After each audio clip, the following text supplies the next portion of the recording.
Let's move to the interior, but before I take a seat inside for the first time, I want to talk a little bit more about what you can see outside. Starting down here, we've got the barge boards and various components that you can see revealed looking through. The idea with this 1+ seating configuration is that the driver sits just ahead of the passenger. The result of that is a narrower cabin, which means less frontal area, which means better aerodynamic efficiency, which means more performance. And that is what this car is all about. Of course, it's based around the carbon fiber monocoque. The driver's seat can slide forwards and back. The passenger seat is fixed in position.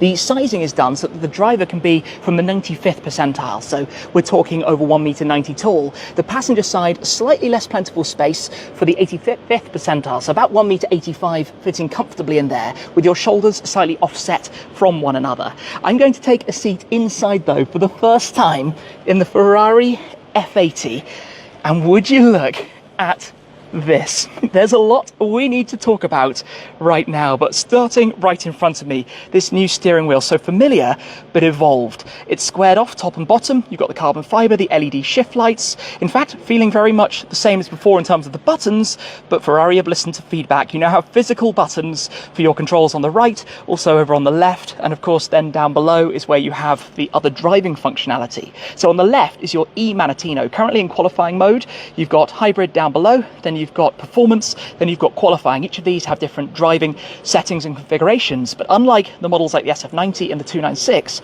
there's no e-drive. In the case of this, the electric motor and battery, the 2.3 kilowatt-hour battery that the car has, is not used for electric driving. You can only drive with the combustion engine. It's used to support the performance. On the right-hand side, your traditional Manettino goes through wet, sport, then you've got race up to CT off, ESC off if you're feeling brave, and then you can press this to go into bumpy road mode as well, should you wish, plus all of your usual wipers and lights and other controls around the steering wheel that seems fairly familiar but all new, and this will find its way, I think, into the new models going forwards. Behind, a new display as well. We've got the rectangular digital screen, pretty simple overall. The rev counter, of course, very prominent. Some of your other driving information that you would need when you're out on track, that type of thing going on. But otherwise, inside, lots of carbon fiber, lots of Alcantara. Of course, your passenger also gets a display, as Ferrari have introduced over the years in many of their different models, to be able to see the performance and other information and what's happening. Looking around though, you can see how the passenger seat is completely part of the tub. That's fixed in position.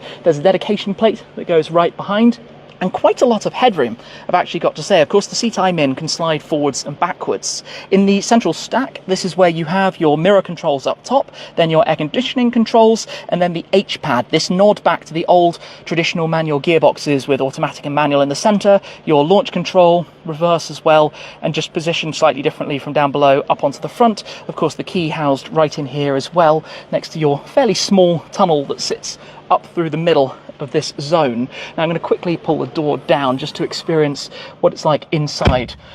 Oh, that's special. Being enclosed in F80. We've got the digital rear view mirror. There's no view backwards through the bulkhead, so you're relying on the camera behind you. The mirrors that sit out over the flanks.